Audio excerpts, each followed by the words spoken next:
Boa tarde a todos. Obrigado. Ó, tá todo mundo dormindo ou tá todo mundo bêbado? Senhores, vou tentar ter bastante energia aqui, como usual. Não prometo, estou bastante cansado com tudo que organização do evento, todos esses dias, mas vou me esforçar ao máximo. Uma coisa que eu acho muito importante nessa palestra é que, assim, se vocês tiverem alguma dúvida quanto a algum termo, tiver alguma pergunta que tenha a ver com o que está sendo mostrado, ou às vezes que não tem a ver, mas, sei lá, por algum motivo você acha que cola de perguntar naquele slide, pode perguntar, ok? A intenção é justamente passar informação que seja útil. Nenhuma informação que eu vou passar aqui é confidencial, mas ela está muito dispersa e a maioria das pessoas não tem acesso a encontrar isso de uma forma organizada. Essa palestra, na verdade, tem muito a ver com o meu trabalho, né? Vou só colocar aqui o próximo slide. Mas basicamente, assim, eu trabalho na Intel, tá? Eu trabalho num time de segurança da CPU, tá? Então, basicamente, o time que cuida que a CPU e os componentes da CPU sejam seguros, que se tiver alguma capacidade de segurança das instruções, que elas estejam presentes, se tiver um algoritmo de criptografia, que ele seja correto, que updates feitos ao microcódigo da CPU sejam corretamente aplicados.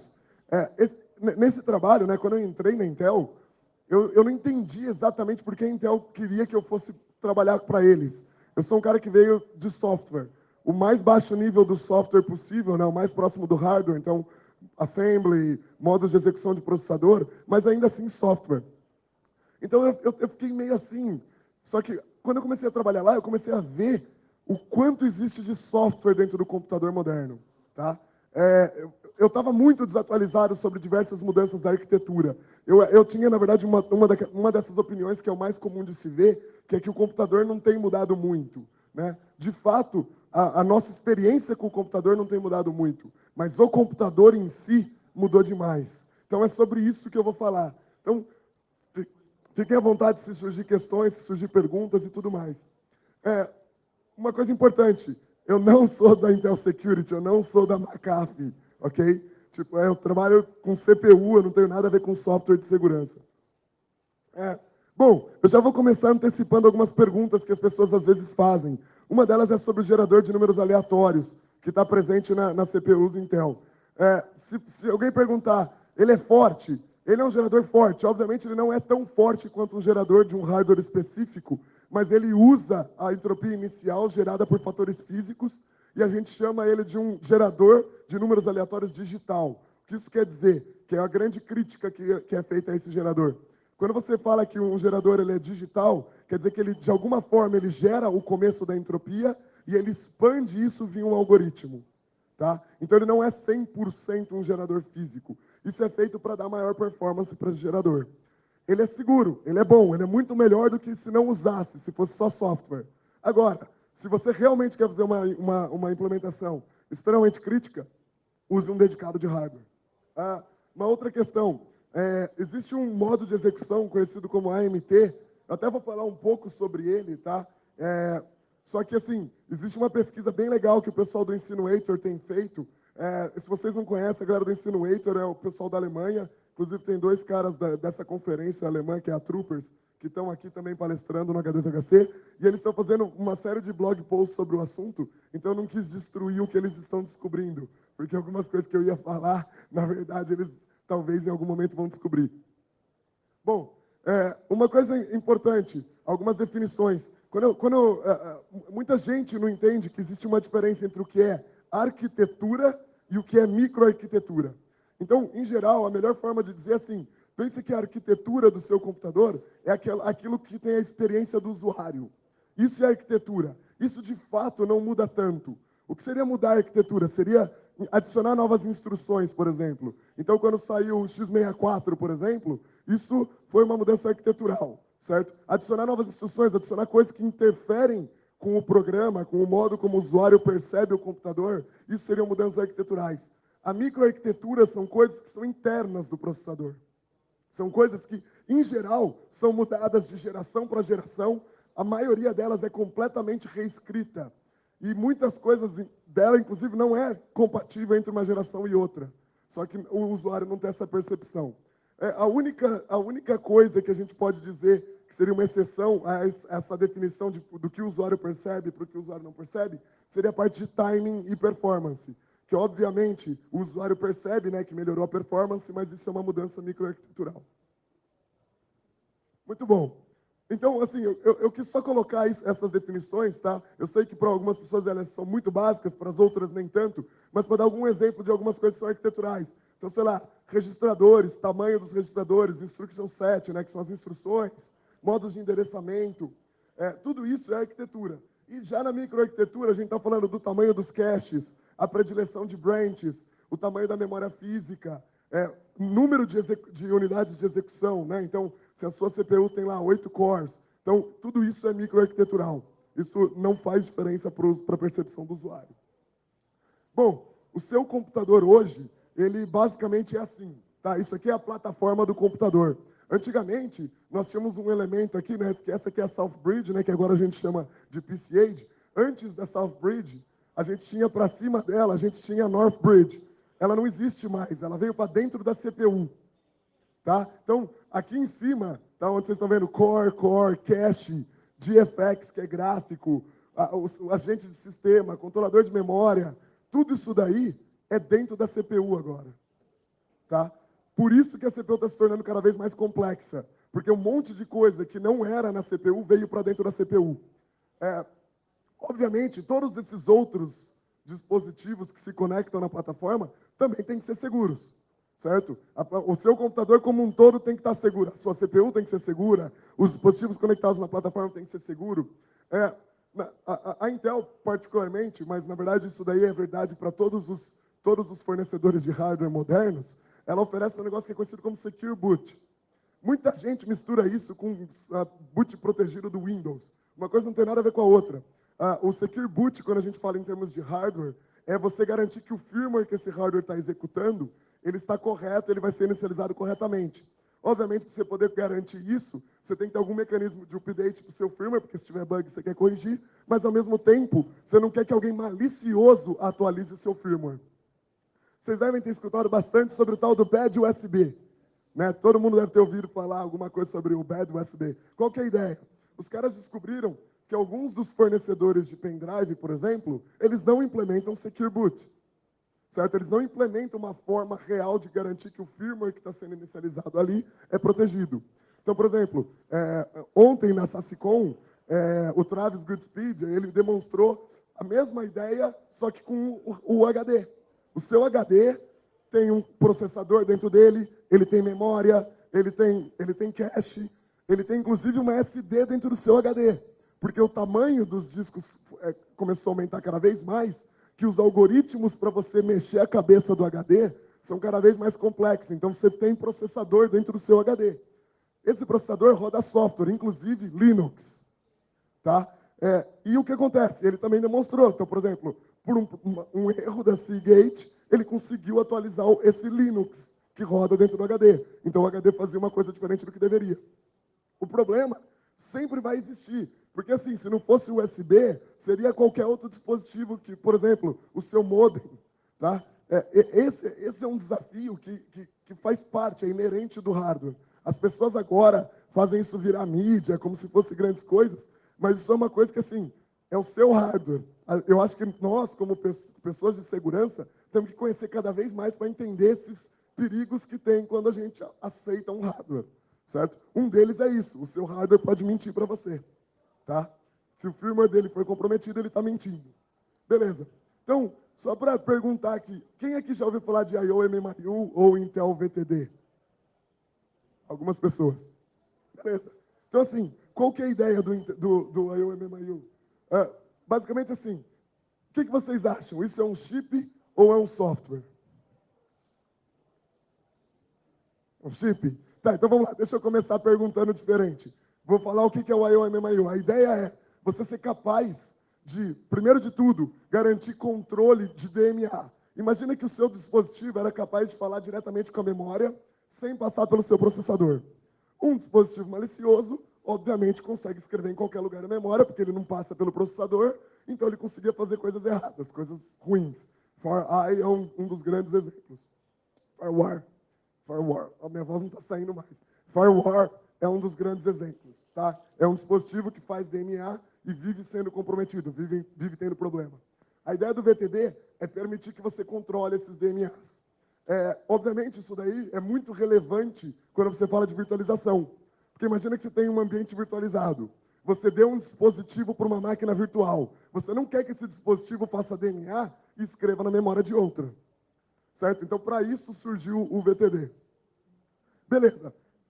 Chip é um software, ele é um chip, é fato. Agora uma pergunta. Onde ele está localizado? No processador. Tá? Perfeito. Está dentro do processador hoje. Ou seja, olha que interessante, né? O VTD, ele está localizado dentro do processador, só que ele está controlando dispositivos que estão lá longe, né? Eles estão, tipo, literalmente conectados na sua plataforma, né? Numa porta PCI, enfim. Agora deixa eu só voltar uma aqui para essa foto aqui. Beleza. Então o VTD está dentro do processador, justamente por quê? Porque o memory controller está dentro do processador. E o VTD basicamente controla acesso à memória. Agora eu faço a pergunta: tem como ele garantir que um dispositivo não finge ser o outro quando ele aplica uma política?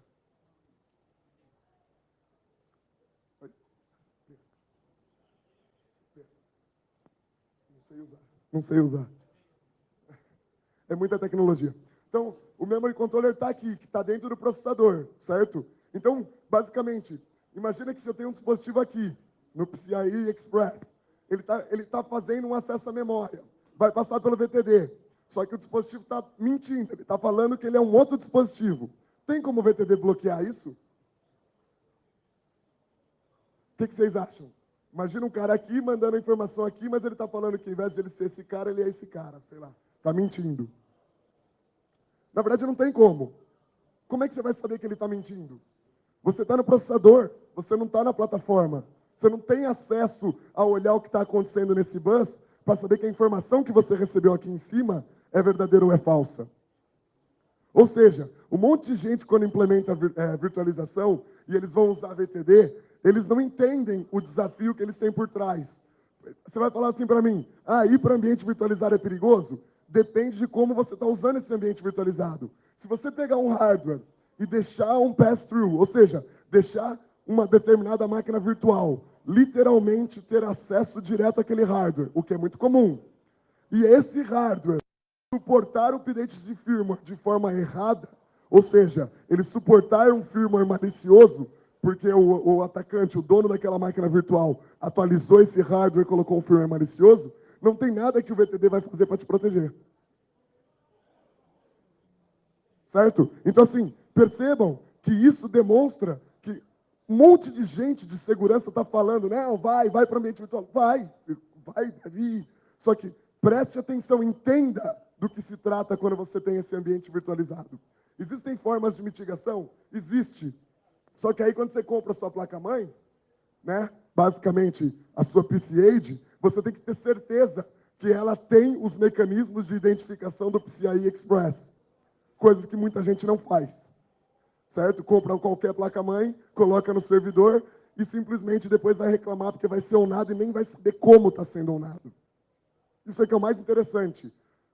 Vai ser invadido e nem sequer vai ver, não vai saber o que está acontecendo. Muito bom. Então, já falei da IOMMU. Uma outra pergunta. Quantos IOMMU, quantos desses chips, já que a gente definiu que é um chip, quantos existem?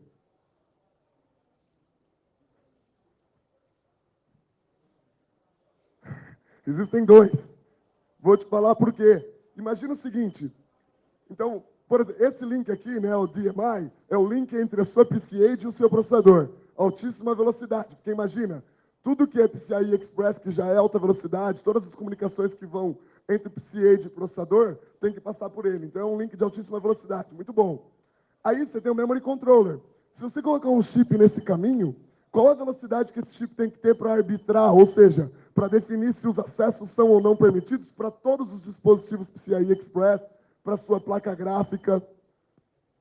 Então o que eles fizeram? Eles colocaram um que arbitra o que vem da Southbridge e um que arbitra o que vem de gráfico. Tá? Então você tem, na verdade, 2, pelo menos, VTDs na sua máquina. Isso é interessante, porque Muitas vezes, quando você está olhando sobre como que configura, como é inicializado, a VMware inicializa isso corretamente ou não quando está utilizando o VTD? Pode ser que sim, pode ser que não, pode ser que eles façam correto para dispositivos PCI Express, mas que eles não façam corretos para gráficos. Então, se você expor a sua placa gráfica para uma máquina virtual e essa placa gráfica for comprometida e o firmware dela for comprometido, ela basicamente está tudo ou nada. Ou seja, toda a máquina, independente de se é dentro daquela máquina virtual ou não, foi comprometida. Simplesmente porque sua placa gráfica foi comprometida. Agora, a placa gráfica, recentemente eu participei de um projeto para auditar literalmente o sistema de gráficos. E assim, é muito complexo. Roda um sistema operacional ali, só para gerência da placa gráfica. Tá? Então, assim, é um ambiente que por si só são anos e anos para conseguir testar a segurança disso, e não tem muito pesquisador de verdade tentando atacar e explorar vulnerabilidades na placa gráfica. Tem muita gente pesquisando a área de, eu vou rodar código na placa gráfica, tentar acessar memória, esconder código na placa gráfica, igual o artigo da FRAC, mas pouca gente tentando falar assim, peraí, essa placa gráfica, ela está renderizando conteúdo, ela é complexa, tem que ser complexa, porque simplesmente o problema que ela resolve é um problema complexo. Então, assim, encontrar vulnerabilidades nisso é uma área que ainda é pouquíssimo pesquisada.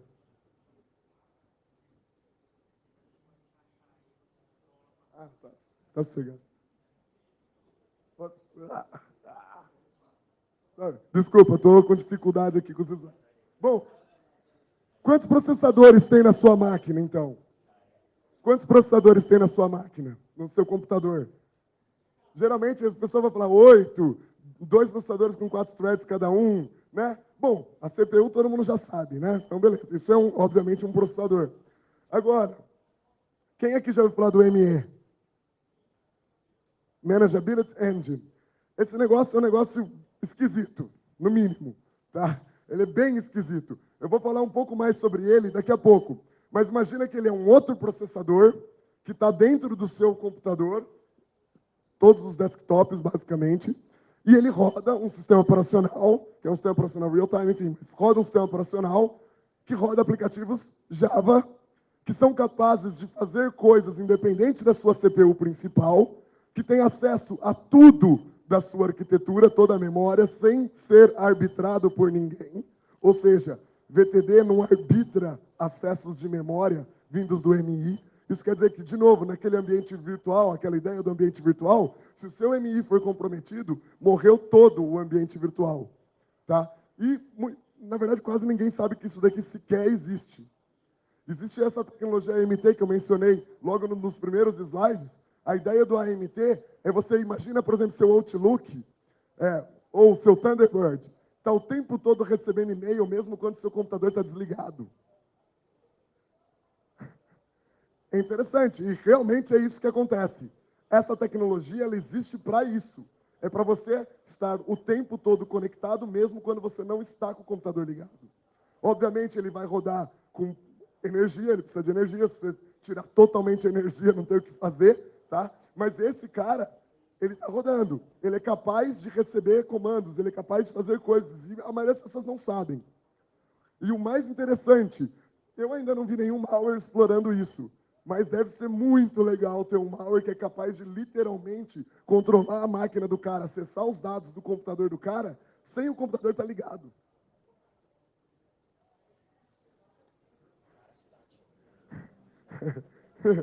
Bom, aí vem uma interrupção, né?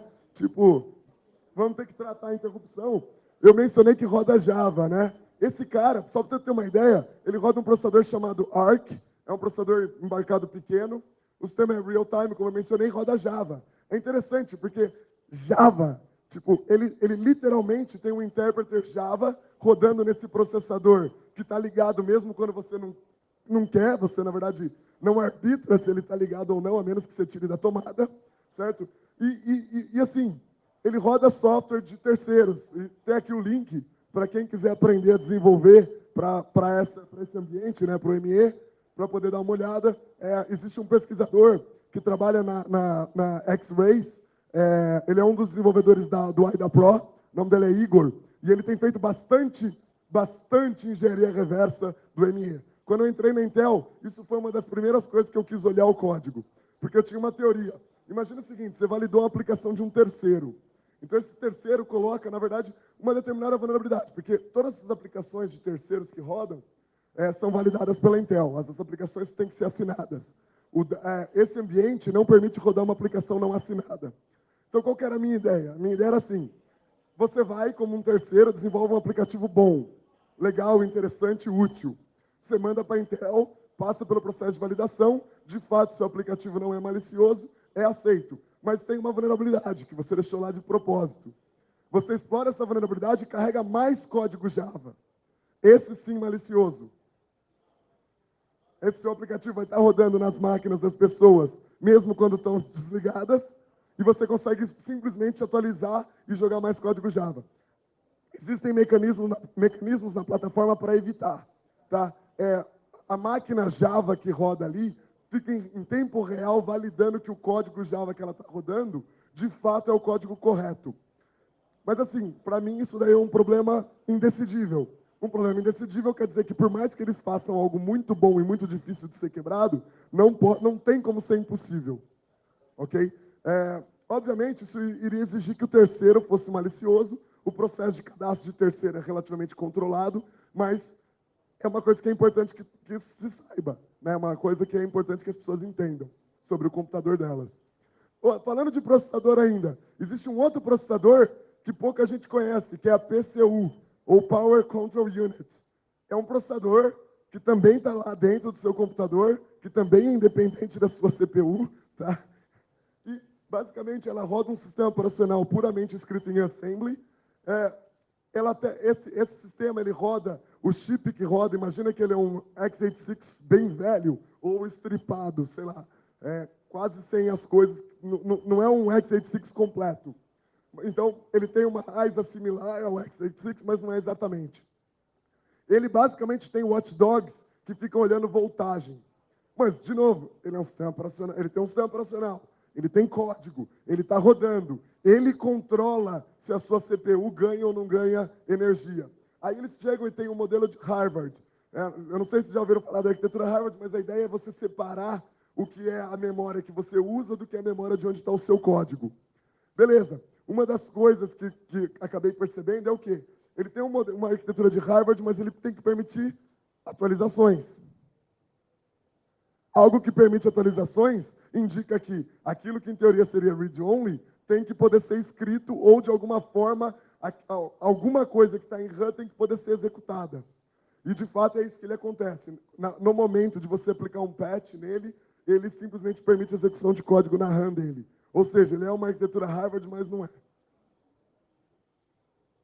Existe outro, bem legal, que é a PMC, que é a Power Management Controller. Também está no computador de todo mundo. Seu computador também não funcionaria sem esse, tá? A PMC, imagina que ela é a PCU da sua PCH. Né? Ela é a PCU da sua placa-mãe, basicamente. Esse cara, também roda um sistema, ele é muito similar a tudo que tem na PCU, ele também tem, basicamente. De novo, outro sistema, mais um monte de código dentro do seu computador, outra unidade de processamento que também está lá. Você tem a GPCU, que seria o equivalente a isso para placa gráfica. Ou seja, controla a voltagem da placa gráfica. Então, olha só, até agora, quantos que a gente já colocou, então?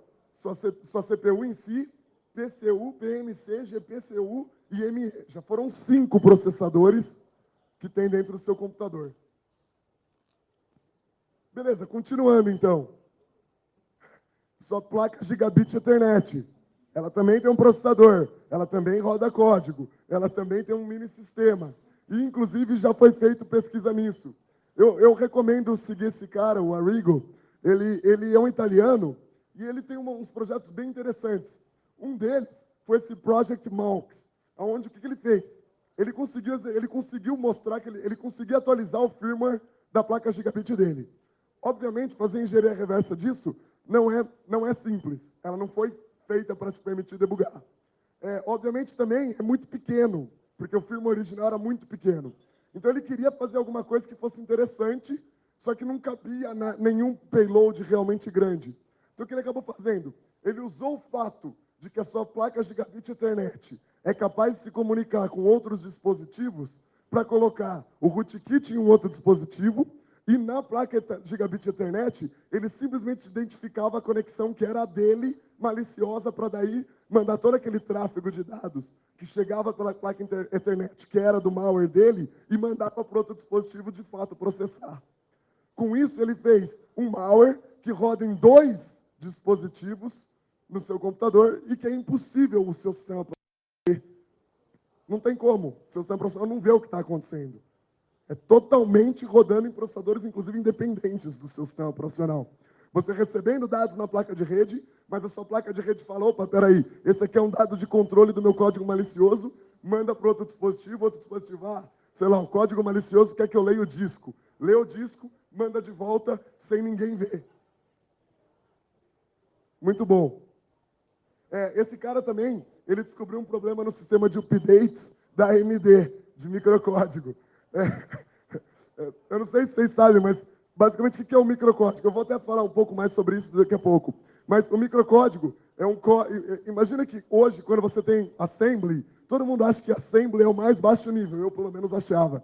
Mas quando você executa uma instrução assembly, ela é convertida pela CPU nas microoperações, que é o que de fato a CPU vai executar e vai processar, é uma lógica dentro da CPU. Hoje, a média é, a cada instrução da ISA, você tem, em média, 1.1 microoperações. Obviamente, algumas instruções são bem mais complexas, você tem um monte de microoperações, algumas menos complexas tem menos. Quando eu falo microoperação, entende que não é validações, esse tipo de coisa, não conta como uma microoperação. É literalmente instruções que a CPU em si entende. Ou seja, a sua CPU tem software também, né, a principal. Continuando, você tem um cara chamado VCU, que é de validação. Ele é utilizado justamente para poder descobrir testes, para poder usar a sua plataforma e garantir que a sua plataforma está operacional. A VCU, ela provê um negócio que a gente chama de Red Unlock. A ideia é o seguinte, se eu conectar uma JTAG no seu processador, né, ou seja, preciso ter acesso físico para fazer isso, eu me autentico como Intel, e basicamente o seu processador libera tudo para mim. Então eu consigo, por exemplo, ver as microinstruções sendo executadas, eu consigo, sei lá, fazer coisas que não deveriam poder ser feitas, criar um modo de execução inexistente, enfim, qualquer coisa. Obviamente, isso daí, o Red Unlock é uma autenticação criptográfica. Mas existe também um negócio que é o Orange Unlock, que é parceiros Intel. Que, por exemplo, a empresa que desenvolve BIOS, tá? Então, a empresa que desenvolve BIOS, ela tem que ser capaz de debugar a BIOS. Só que é muito early no boot. Então, você não tem nada rodando. Você teria que fazer algo para rodar, para daí você conseguir. Não tem nem como, certo? Então, para você debugar a BIOS, você precisa desse cara, esse nível de acesso. Então, todo computador tem também o cara. Continuando.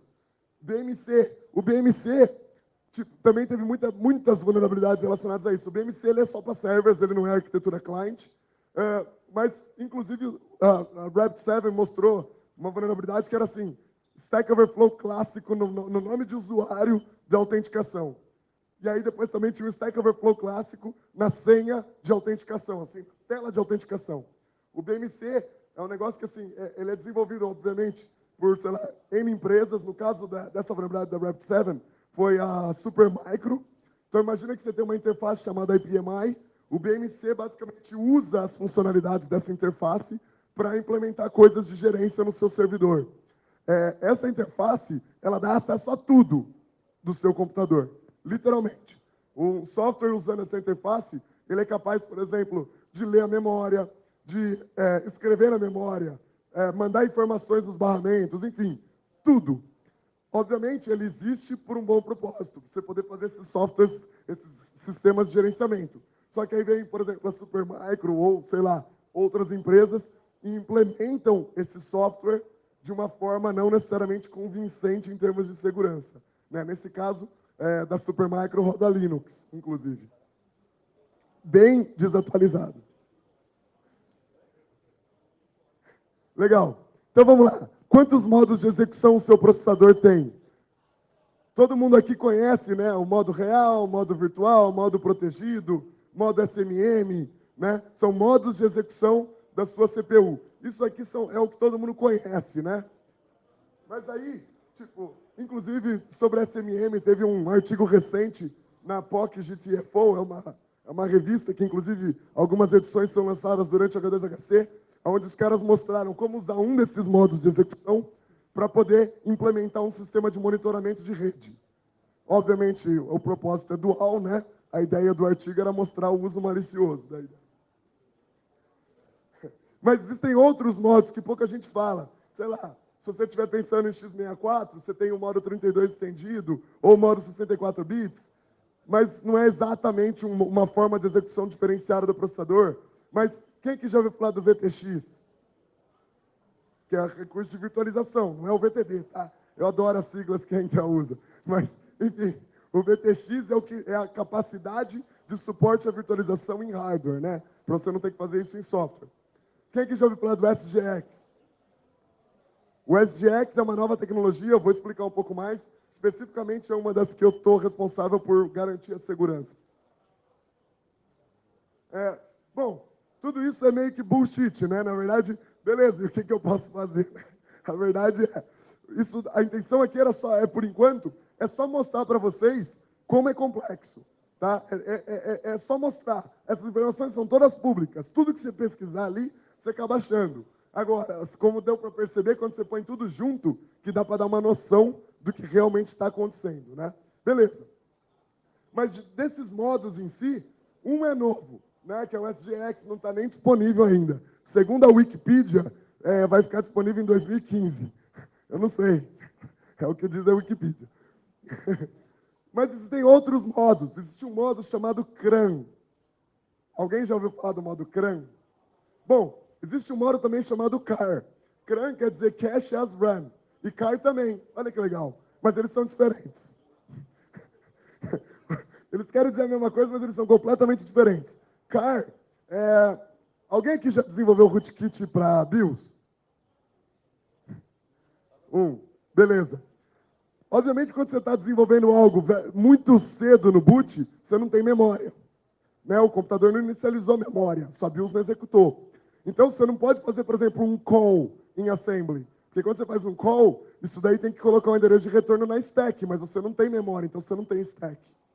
Então, o CAR foi um modo que foi inserido para permitir você utilizar os registradores da CPU como se fosse memória. E aí você consegue dividir códigos complexos que trabalham muito cedo no boot em partes. Já o modo CRAN tem, inclusive, o modo CAR ele roda no último nível de cache. O modo CRAN roda no nível de cache meio, que a gente chama de MLC. O modo CRAN ele foi criado por um motivo completamente diferente, que é segurança. É permitir um ambiente de execução isolado, totalmente separado do sistema operacional atual. E aí entra, quem já ouviu falar do TXT?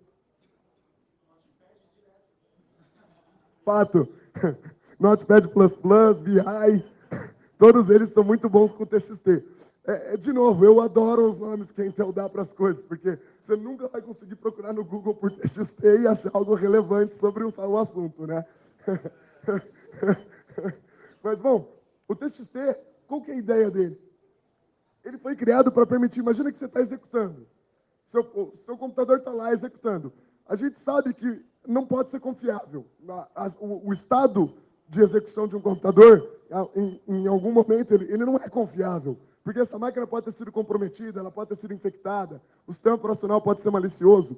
Então, a ideia do TXT era permitir você criar um ambiente de execução que seja de fato confiável. Isso foi o objetivo do TXT. O TXT é uma tecnologia velha, tá? Já deve ter uns 10 anos. Tá? Mas para vocês verem, numa audiência, num evento de segurança, pouquíssima gente conhece.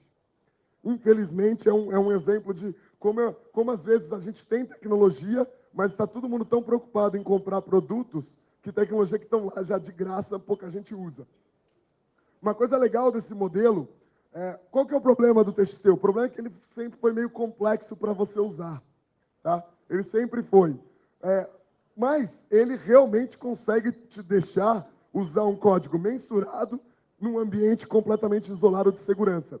O que você poderia simplesmente fazer seria usar esse ambiente seguro de mensuração e de execução para você ver como está o seu sistema e mandar para uma entidade externa, por exemplo. Ou seja, detecção de intrusão, certo? Mas hoje, a forma como esses softwares são implementados, eles estão rodando o modo kernel. Então, eles estão lutando contra o rootkit. Uma hora eles até detectam um, da outra hora eles não vão detectar. É por isso que a solução nunca é eficiente, sendo que já existe isso há 10 anos. Já poderia ser feito de uma forma melhor e diferenciada. Bom, continuando. Além do modo CRAN, né, que é o modo que o TXT usa, você também tem o Probe Mode. Quem aqui já ouviu falar do Probe Mode? Com certeza, a galera do hardware sempre vai ter ouvido falar do Probe Mode. Mas, basicamente, o Probe Mode é o modo que você tem quando você conecta no JTAG, que foi justamente aquilo que eu disse, de fazer o Red Unlock, Orange Unlock, e você também tem aquilo que a gente chama de Green Unlock, que é se qualquer um de vocês quiser, por exemplo, debugar a CPU, vocês conseguem conectar no JTAG dela. Assim como tem o JTAG também na PCH. É super interessante para você poder entender coisas do funcionamento do computador, se tiver curiosidade, né? Mas nesse modo você consegue dar comandos. Uma coisa interessante, eu vejo muita pesquisa sobre SMM, né? Que é um modo de execução do processador que já várias vezes tiveram rootkits. É um modo extremamente complexo, ele também roda independente do sistema operacional, numa área de memória protegida pelo hardware, enfim, tem uma série de problemas. A SMM, uma das melhores formas de estudar ela, se você quiser ver o que está acontecendo, é usando o Probe Mode. Só que, assim, nenhum dos artigos que fala de SMM, inclusive o que eu escrevi há anos atrás, sequer mencionam essa possibilidade. Eu não sei exatamente por quê. Bom, então, assim, o mundo era assim, né? É o desenho que todo mundo conhece, aprende na faculdade, dos modos de execução. Era bonitinho o desenho, bem organizado. Olha as linhas, né? Tudo certinho. Agora o desenho está mais assim. E isso porque eu não coloquei todos os modos, como vocês estão vendo, né? Tipo, TXT, SGX, são coisas que eu não considerei exatamente como um modo, tá? Então, assim, a vida ficou mais difícil. O computador ficou mais interessante, no entanto.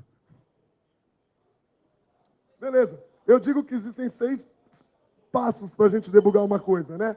Primeiro, a gente nega. Não, esse código não tem problema, né? O segundo, a gente diz que não acontece na minha máquina. Depois a gente fala, isso não deveria acontecer. Depois a gente fala, mas por que isso acontece?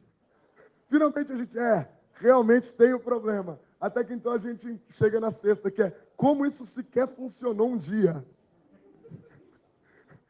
Eu vou ser sincero, é muita engenharia por trás para esse negócio todo funcionar. É bem absurdo, eu admiro os caras. É legal porque tem bug.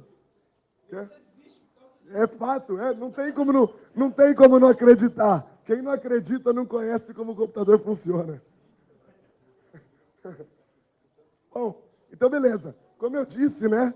Software para todo lado, vários dispositivos que se interconectam e onde você tem dispositivos diferentes se conectando, sempre existe potencial para problemas. Como eu mencionei também, você tem o microcódigo, que é a sua ISA traduzida no código, como eu disse, cada instrução da ISA traduz numa média 1.1 microinstruções do microcódigo. Uma coisa interessante, patch de microcódigo. Lembra que no começo eu falei sobre Secure Boot, né, da importância de validar isso e tudo mais. O Arigo, por exemplo, ele achou uma vulnerabilidade no sistema de patching de microcódigo da AMD. A vulnerabilidade era assim, ela simplesmente aceitava o update não assinado. Obviamente, qual que é o problema disso? E isso, de fato, isso é uma versão antiga, tá, da AMD, não tem mais o problema. E a Intel também, as versões muito mais antigas também tinham, tá?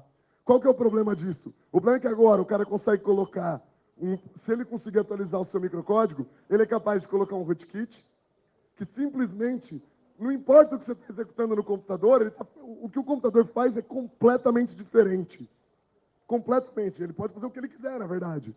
Certo? Todo mundo pergunta, né, da famosa backdoor no Move ou não, existe ou não existe. Mas, literalmente, um rootkit no microcódigo poderia fazer muita coisa, muito potencial. Então, vem aí a resposta, né? E aí, tem alguma backdoor? Eu vi isso, eu ouvi alguém dar essa resposta que eu vou dar, e eu achei super legal, mas eu não lembro o nome do cara. Então, se alguém descobrir quem foi o cara que originalmente deu essa resposta, me fala para eu atualizar a apresentação. Mas, basicamente, a resposta do cara foi assim, e aí, tem backdoor? Ele, não que eu saiba. Mas se você me perguntar de novo no próximo ano, e eu falar que não quero responder, você tira a sua própria conclusão. Por enquanto, eu diria isso. Mas Agora, falando a verdade, o sentimento é esse de segurança, né?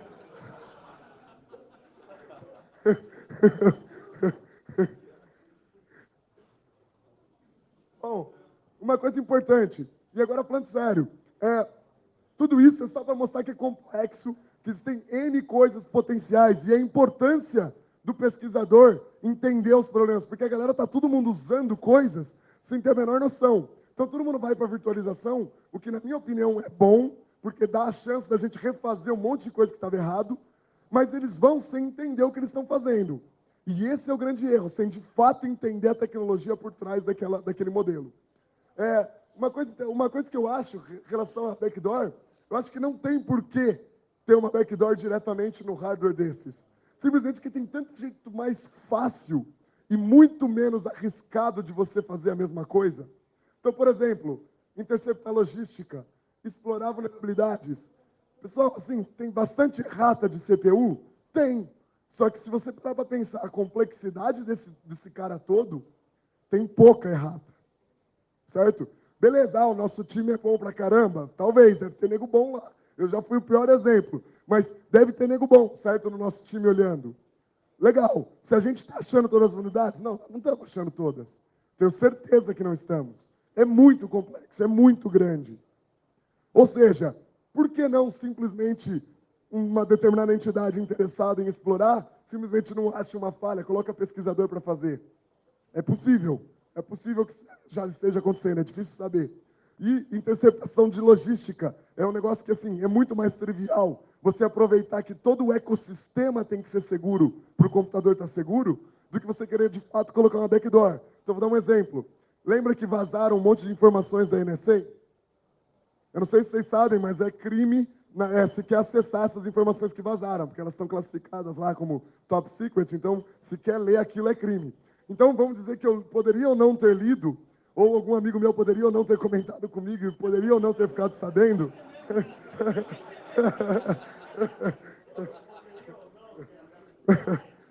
Mas uma das coisas que mostrou nesse documento, né? Um dos rootkits que eles tinham, que na verdade foi um dos que mais me chamaram a atenção, ele literalmente parecia milagroso, né? Tudo que o rootkit fazia parecia milagroso. Então eu comecei a olhar mais os detalhes técnicos, né? Junto com esse meu amigo que estava me contando. Então ele me falava uma coisa, eu contava, ele vinha e contava. Mas basicamente o que eles fizeram, na verdade, ao invés de simplesmente explorar uma vulnerabilidade no hardware ou qualquer coisa, eles simplesmente encontraram vendors que não tinham o update assinado. Qual deles, por exemplo? Dell. Sabe os storages da Dell? Olha que interessante. Então, o rootkit simplesmente se aproveitava do fato do storage aceitar o update de microcódigo, do firmware dele, sem ser assinado, para infectar o storage e usar o storage para infectar qualquer outra coisa dentro daquele sistema. Obviamente, o problema deve ter sido corrigido, talvez hoje seja atualizado, depende da versão, enfim. Mas isso mostra que, de fato, ainda existem um monte de pontos fracos nessa cadeia. E eu duvido que o time de segurança, quando o time de TI vai comprar a máquina, sequer participe dessa decisão. Se você não está especificando o que de fato está naquela arquitetura, como você pode esperar que a arquitetura vai ser segura? Porque você especificou o firewall? Não tem sentido. Simplesmente segurança hoje está querendo resolver um problema sem sequer entender o problema que tem que ser resolvido. E a verdade é que é por isso que talvez não precise de backdoor. Talvez em algum momento, quando toda essa logística, todos esses outros pontos forem resolvidos, talvez vá ter a backdoor. Aí talvez eu vou falar que não estou sabendo, que eu prefiro responder. Uma coisa interessante, com a tecnologia do TXT mesmo, que já é bem velha, você é capaz de gerar, por exemplo, hashes de todos os seus sistemas, por exemplo, todos os seus servidores, mandar para um ponto central, e se alguém infectar, por exemplo, alguma coisa no seu sistema, você é capaz de conseguir identificar. Existe um software open source chamado Open Attestation, inclusive lançado pela Intel, que simplesmente permite você fazer isso automaticamente no seu data center, por exemplo. Eu nunca ouvi falar de alguém que usa. Alguém aqui já? Tá. Uma outra coisa que seria interessante. Inclusive, então, tem um produto também, tá? Tipo, eu tenho software para vocês, mas tem um produto que chama Mount Wilson, que eu também nunca tinha ouvido falar, até que eu tive que olhar. Mas, enfim, uma coisa que eu digo, alguém aqui já trocou informações sobre o que tem no hardware, qual o hash do firmware que veio na máquina, com outras empresas, ou com outras pessoas, outros pesquisadores? Olha que interessante. Se você entrar nos fóruns de engenharia reversa de BIOS, que são fóruns que falam sobre malware em geral, ou como instalar um sistema profissional em um desses hardwares fechados, mas em geral malware, se você entrar nesses fóruns, os caras trocam esse tipo de informação. A comunidade de segurança não. Certo? A comunidade de segurança está muito mais preocupada em trocar outros tipos de informação que, desculpa, tipo hash de malware. Tipo, trocar hash de malware. Tipo, é um negócio assim. O último número foi o quê? 250 mil novos samples, hashes novos por dia. Ou seja, trocar hash de malware, saber hash de malware é irrelevante. Trocar assinaturinha é irrelevante.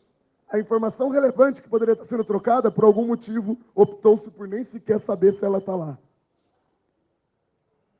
Bom, uma sugestão, então, como um projeto. Por que alguém, talvez da audiência, não pega diferentes BIOS, diferentes VMMs e começa a colocar hashes online e faz uma comunidade de troca dessa informação? Porque olha que interessante. Imagina que, sei lá, a sua empresa, a empresa A, está sendo interceptada, a logística dela é interceptada por algum motivo, então antes dela receber o computador, aquele computador foi infectado, que é o que foi dito, né, pelo que eu ouvi dizer, que nesses vazamentos da NSA era o que a NSA fazia, certo? Então, vamos imaginar que isso está acontecendo com a empresa A.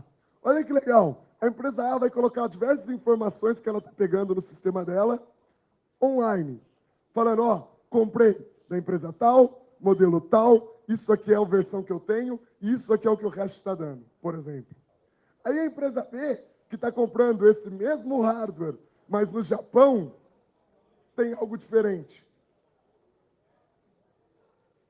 Talvez a gente comece a achar um monte de coisa que já está infectada e que ninguém está sabendo. Certo? Por que o CERT não faz isso, ao invés de lançar cartilha de usuário de internet? Eu não sei.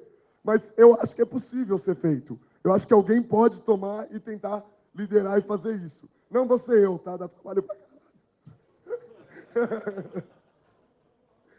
Desculpa pelo palavrão. Não tem menor aqui, tem? Não. Se tivesse, eu tenho certeza que ele me ensinaria mais palavrão do que eu sei. Continuando. Tecnologias de segurança na arquitetura. Existem um monte. Então, por exemplo, Pointer Lookout também é uma tecnologia que está para vir. Alguém já ouviu falar de Pointer Lookout? Uma pessoa. Vamos lá. Primeiro de tudo, uma coisa que eu esqueci. O TXT, sabe esse negócio que eu falei, que tal? O cara que mantém o TXT, que é o responsável pela segurança do TXT, é brasileiro, o Gabriel. Está aí na conferência, vai dar palestra também. Ou seja, o editor da revista, por sinal, da revista da H2HC. Ele é o cara responsável pelo TXT. Ou seja, tem brasileiro fazendo isso também. Tá? O Pointer Lookout é uma outra tecnologia, esse componente também é o Gabriel que está responsável, por sinal. Tá? Também está para ser lançada, só que assim, todo o ambiente de desenvolvimento já está disponível. Você já tem patch no GCC, então você já consegue compilar código para gerar as instruções. Você já tem um emulador, ou seja, já consegue rodar programas. Qual que é a ideia do Pointer Lookout? A sua CPU vai permitir, quando você define buffers, dizer quais são os limites do buffer. E aí, qualquer parte do código que tentar acessar aquele buffer fora daqueles limites, a CPU vai bloquear. Tá? Então, é uma tecnologia que também está para vir, já é anunciada, como eu disse. Já tem patch, as instruções são bem definidas, enfim. A outra tecnologia que eu disse que eu ia mencionar é o SGX. O SGX também é gigante. Na minha opinião, o SGX vai ser uma revolução na segurança da informação. Qual que é a ideia do SGX? A intenção é você dar um ambiente de execução completamente independente para uma aplicação, mas sem ser tão complexo quanto o TXT. Porque o TXT, infelizmente, era realmente difícil de se implementar no topo dele. Mas o SGX não.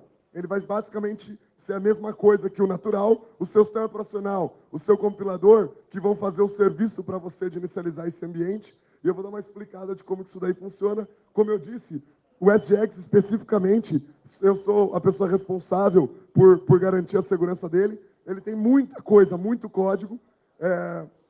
Então, se surgir alguma pergunta, me avise.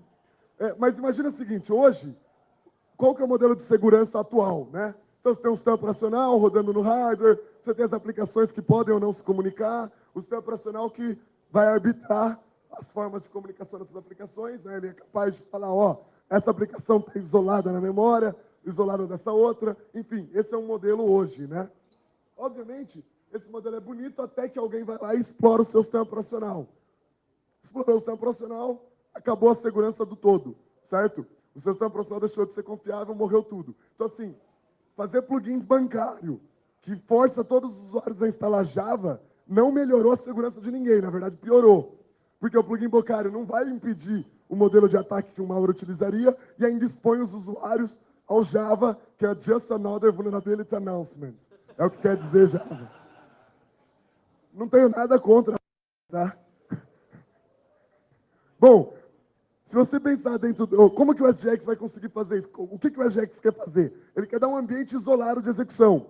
Para isso, ele conta com um cara chamado ME. Olha que bonito. Lembra que eu falei ME, que era o outro. Esse é MEE. O que vocês não imaginam de conversa de louco que acontece nos corredores? Porque um cara chega para mim e fala, cara, eu tenho uma pergunta de ME. Eu entendo que ele tem uma pergunta de ME.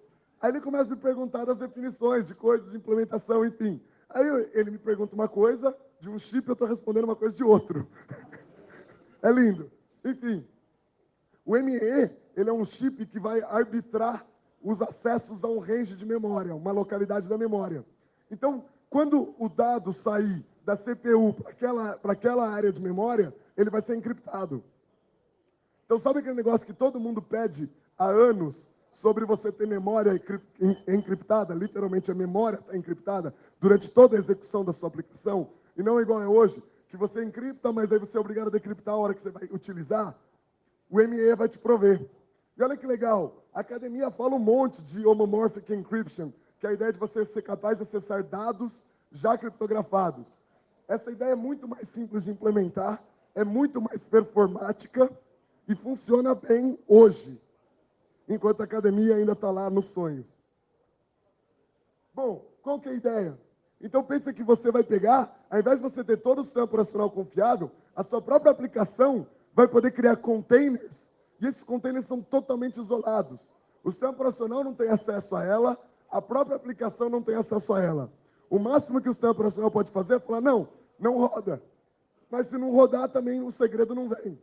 E quando o segredo está dentro de uma área de memória que é criptografada, que o sistema operacional não tem acesso. Obviamente, você tem essas áreas, certo? Ou seja, se tiver alguma vulnerabilidade dentro do próprio container, beleza, essa vulnerabilidade de fato pode ser explorada. Só que assim, só se ela estiver ali, naquela parte daquele container.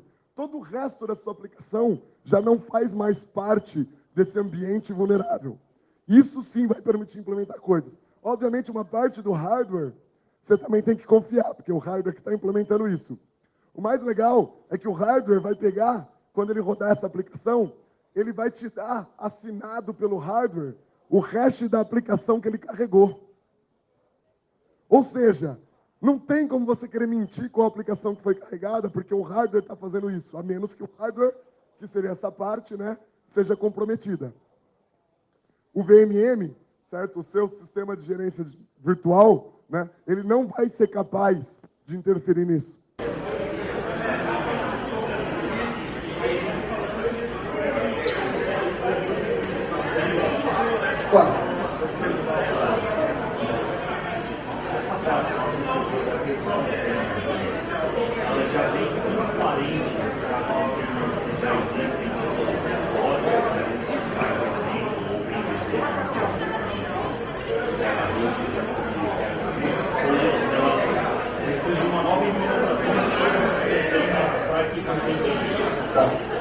A pergunta dele foi bastante relevante. Na verdade, os sistemas que hoje tentam isolar uma aplicação, eles já nativamente suportam isso. Na verdade, vão existir novas instruções. Essa tecnologia é implementada com um conjunto de novas instruções. Então, o container vai ter que chamar essas instruções e definir que parte dele é a parte que ele quer executar, que é a parte confiável. Certo? Então, imagina que você tem sua aplicação. Sua aplicação vai chamar, criar um container, né, criar um enclave e chamar uma função dentro do enclave. Essa parte é protegida, a parte é confiável. Então, por exemplo, o que você poderia fazer? Só como um exemplo, tá? Vamos imaginar que esse código que está rodando aqui, ele inicializa uma conexão SSL com algo fora, com um servidor na internet. E ele puxa o código em si da sua empresa para cá. O código da sua empresa nunca vai ser conhecido. Obviamente, isso tem um potencial para malware.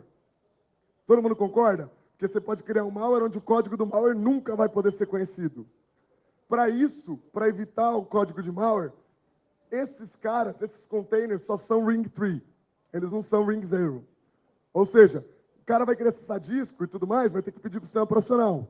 Óbvio. Certo? Agora, você pode pedir para o sistema operacional simplesmente já gravar um dado criptografado.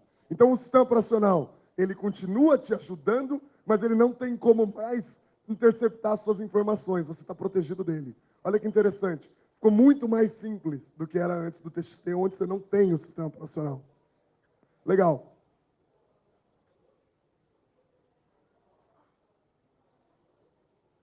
Obviamente, esse código, quando ele retornar, ele pode retornar normal para a função. Isso daqui, a forma como ele é implementado, fica transparente para o programa em si. Isso é um problema do compilador, junto com o sistema operacional, de criar ou não os enclaves, enfim. Legal. O ME, como eu disse, é o chip criptográfico. Então, o ME está dentro do pacote da CPU, né? Ele é mais um chip dentro da CPU, tá? E ele arbitra os acessos à memória. Simplesmente, ele tenta evitar replay, né? Então, ele sabe que é um dado que ele já acessou antes, então ele tenta evitar ataques de replay, e ele simplesmente garante integridade, tá? A forma como ele é implementado, eu não tenho certeza se essa informação em si é pública, mas é um AES com Galois Counter Mode. É relativamente irrelevante, mas é basicamente criptografia. Então, imagina que legal. Dentro do seu core, dentro da sua CPU, o dado está disponível. Mas quando ele vai para a memória, existe um chip que simplesmente embaralha os dados e o dado agora está criptografado. Então, mesmo que alguém, de alguma forma, consiga acesso àquela área, se não for via o pacote da CPU, se não for via o ME, simplesmente o acesso, mesmo que seja feito, ele está criptografado. Olha que legal, porque você simplifica muito mais a forma de proteger. Porque lembra todos aqueles hardwares que faz DMA, que tem acesso direto à memória, aquele problema que eu falei lá no começo, que parecia aleatório, que eu parecia ter falado aquilo sem ter utilidade nenhuma? Aquele problema foi resolvido, basicamente, com uma tecnologia dessas. Porque aquele hardware pode acessar a memória, de fato, só que ele simplesmente vai mudar um dado, a hora que esse dado for ser acessado, for ser lido, simplesmente o MAC dele não vai bater e esse dado vai ser descartado. Então, o seu programa continua sendo protegido. Para mim, vai revolucionar. Só que os malwares vão abusar antes das empresas fazerem coisas, eu acho também. Qual que vai ser a forma de você analisar um malware a partir de uma coisa como essas? Vamos imaginar que você comprou um computador que tenha isso, e um malware instalado lá abusa essa funcionalidade, ele carrega um driver no seu kernel, que simplesmente faz o que o código do malware que está no enclave pede. Ou seja, o código do enclave você nunca vai ter, e o driver que o malware instalou é só um proxy. Certo? Então, JTAG, nenhuma hora de debug te dá acesso a esse código, a esse cara, dentro da memória. Uma das premissas, inclusive, é mesmo o Red Unlock, a gente não consegue acessar. A forma de bloquear o Red Unlock que eles criaram foi bem legal. Basicamente, se a gente conectar no JTAG da CPU, quando a gente conectar na JTAG, as chaves que são usadas pela criptografia do ME são apagadas. Ou seja, você consegue acessar, mas você não tem mais a chave lá. Então, basicamente, a informação morreu, sumiu. Tá? Então, assim, como vai ser a forma? Se você já não tiver um software que está monitorando o que está sendo carregado no seu sistema operacional, que de fato controla a integridade do que o ambiente roda e tudo mais, você simplesmente não vai conseguir de verdade. Por isso a tecnologia, obviamente, você vai ter a opção de desabilitar ela. Mas é um novo paradigma, é um novo problema que também as pessoas vão ter que estar conscientes que existem. Assim como é um ambiente de execução que imagina, por exemplo, um browser rodando, que quando ele acessa realmente os dados do seu Internet Banking, ou quando ele manda os dados para o seu Internet Banking, ele está dentro de uma enclave, ou seja, malware nenhum vai roubar esses dados. Então, assim, é uma revolução. Os malwares vão provavelmente usar primeiro. Então, assim, as empresas vão estar sabendo. Bom, isso aqui são as instruções que foram criadas para você criar enclave e apagar enclave. Foram 13 novas instruções adicionadas. Mas uma das coisas mais legais, que foi o motivo de eu querer mostrar isso, é simplesmente assim, todas essas tecnologias, vocês estão vendo que o hardware está evoluindo para ajudar. O hardware quer ajudar a segurança. Só que as pessoas de segurança têm que começar a entender e querer ser ajudadas para fazer a solução correta, e elas têm que saber o que está acontecendo. Legal. Eu cobri um monte de pontos, mas ainda assim existem muitos outros na arquitetura que, assim, pouquíssima gente está olhando. Então, por exemplo, BIOS. Cara, assim, tem muita coisa de BIOS. Os pesquisadores do grupo da Intel, inclusive do mesmo time que eu, têm lançado várias vulnerabilidades de UEFI, têm conseguido algum sucesso em corrigir, mas ainda assim tem muito. Aliás, também tem pesquisador do Mitre envolvido, tá? Não é só da Intel. Uma coisa que foi lançada, que eu não sei se alguém aqui já ouviu falar, chama ChipSec. Alguém aqui ouviu falar? Então, o ChipSec também é um projeto, está no GitHub, também gratuito, open source e tudo mais. Mas a ideia do ChipSec é o quê? Ele permitir você rodar nos computadores que você tem, você roda ele e ele vai te mostrar, por exemplo, a BIOS não locou o SMM, as tabelas de ACPI não foram inicializadas corretamente, determinados valores que deveriam ser bloqueados pela sua BIOS que não foram, ou coisas vulneráveis na sua BIOS. Tudo que a BIOS deveria fazer, mas não faz, o ChipSec é capaz de te mostrar. E é interessante, porque Open Source foi anunciado recente, tá?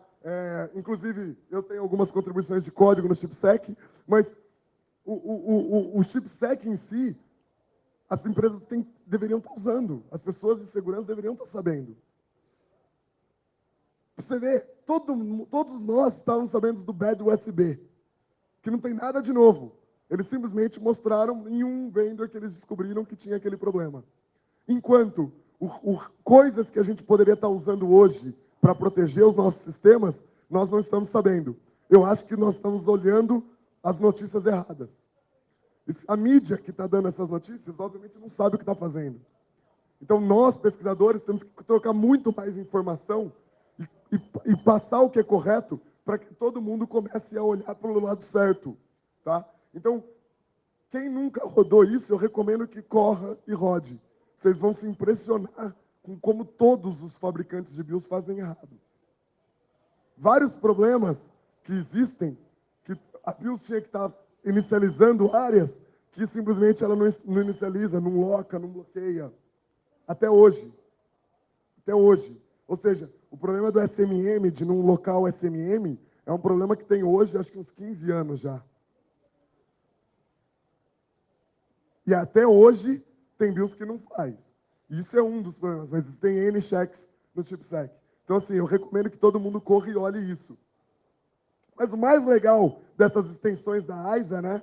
Se você olhar, que são essas novas instruções, tipo a ESNA, AVX, o próprio SGX, o próprio Pointer Lookout, é que você consegue achar NOP em sistema antigo. A ideia do NOP é uma instrução que não faz nada. Em geral, todo mundo vê ela como 0x90, né? Mas esse NOP, por exemplo, que eu descobri, tem 10 bytes. Ele é perfeitamente válido em máquinas antigas, e ele é uma das novas instruções AES. Então, a máquina que suporta essa instrução, obviamente funciona. A máquina que não suporta, ele é um NOP. Então, você consegue descobrir que olha quanta coisa já existe há séculos dentro do seu computador e ninguém nem sabia. Isso aqui eu duvido, na verdade eu deveria ter testado antes de mostrar, né? Mas eu duvido que um disassembler desassemble isso daqui corretamente. Eu duvido. Eu tenho certeza que ele fica maluco, se perde. Todos, eu acho. Porque isso é um NOP, certo? Imagina você está desassemblando. O desassembler está lendo, né, cada um dos elementos. Quando ele lê, ele vai tentar reconhecer as instruções que ele está desassemblando. Ele não sabe quantos bytes ela tem. Aqui você tem um NOP que são 10 bytes. Enfim, muita coisa interessante ainda. Para concluir, seu computador é uma rede. Na verdade, são diversos elementos conectados nessa rede, dentro do seu próprio computador.